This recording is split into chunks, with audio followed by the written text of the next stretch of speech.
EVM के विरोध में जेआईसी ग्राउंड में वकीलों और सामाजिक संगठनों की रैली हुई। इस रैली में सुप्रीम कोर्ट से लेकर हाई कोर्ट के अधिवक्ता, सामाजिक संगठनों के पदाधिकारी शामिल हुए। सामाजिक संगठनों के संयुक्त मंच की तरफ से आयोजित रैली में ईवीएम से चुनाव कराने को लेकर चुनाव आयोग पर भी निशाना साधा गया। अधिवक्ताओं ने कहा कि ईवीएम को लेकर लगातार सवाल उठते रहे हैं। उन्होंने कहा कि खुद चुनाव आयोग भी ईवीएम को 100% सही मानता है, इसके बावजूद लगातार ईवीएम से चुनाव कराए जा रहे हैं।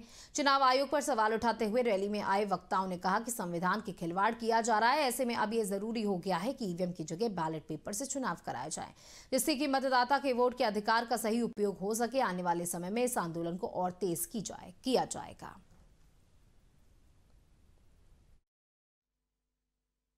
सबसे पहले बेहतर होगा बताना कि आज इस रैली में अधिवक्तागण जो न्याय विधिक से सेवारत रहते हैं, उसमें उच्च न्यायालय से विकास बौद्ध जी आए हुए हैं, सत्यप्रकाश जी आए हुए हैं और कृष्णलता गौतम जी हैं।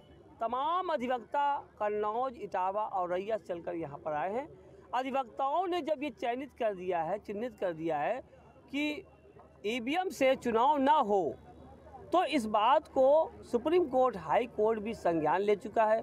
चुनाव आयोग नहीं चाहता है कि आम जनमानस के साथ, वोटर के साथ सही निर्णय हो। मैं सिर्फ एक बात कहना चाहता हूं कि देश का संविधान इलेक्शन कमीशन को निष्पक्ष, स्वतंत्र, पारदर्शी चुनाव कराने की जिम्मेदारी देता है, लेकिन इलेक्शन कमीशन इस मामले में पूरी तरह फेल साबित हुआ है, क्योंकि ईवीएम में वोट की चोरी होती है। लोगों को ईवीएम के ऊपर भरोसा नहीं है। ये इलेक्ट्रॉनिक डिवाइस है और कोई भी इलेक्ट्रॉनिक डिवाइस सेफ नहीं है। खुद इलेक्शन कमीशन कहता है कि 2% से कुछ ऊपर तक इसमें गड़बड़ी हो सकती है, लेकिन यहाँ तो सरकारें 1-1, 2-2% पे बन रही हैं। चुनाव तो आदमी एक वोट से हार जाता है, तो फिर 2% वोट तो बहुत होती है। अगर कहीं पे सपोज करो 2 लाख वोट पड़ा, तो 2 लाख का 2000 बैठता है, 2% नहीं 4000 बैठता है। 2 लाख वोट पे 2% 4000 बैठता है, और लोग तो एक वोट से हार जाते हैं चुनाव।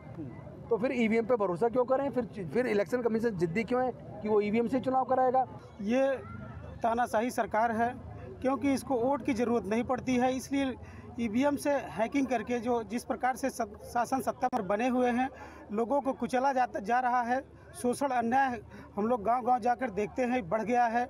इसलिए ऐसी सरकार को हम किसी भी कीमत पे चलने नहीं देंगे। 400 पार के बजाय हम सत्ता से बाहर करेंगे इनको हर हाल में।